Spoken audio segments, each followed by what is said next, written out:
Le ministre de la fonction publique de la réforme administrative, Jean-Marie Ogondaga, et son collègue du budget et des comptes publics, Christian Magnagna, face à la presse nationale ce matin à l'auditorium de la fonction publique, au centre des échanges, les explications des différents pans qui sous-tendent le nouveau niveau de rémunération, le reportage de Belin-Bekitienne Rodrigo.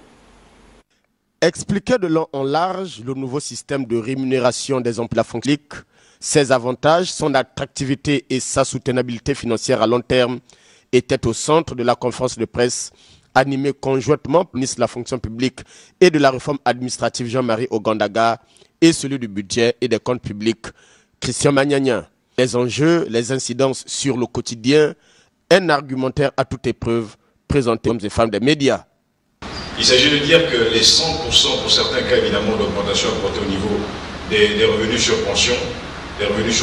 que cet avantage évidemment soit préservé pour améliorer,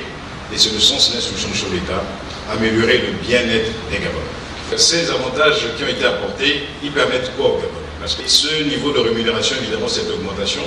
doit aider les compatriotes à accéder au crédit logement, doit aider les compatriotes à accéder évidemment à d'autres services que le niveau de rémunération évidemment passé ne permettait pas.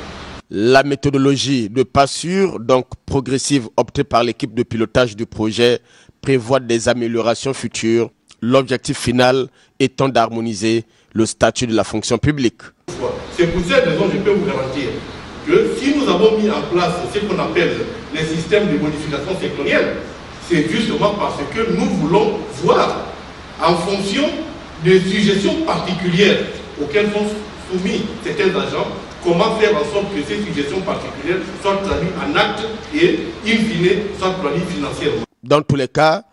les numéros verts et les guichets sont à la disposition des usagers désireux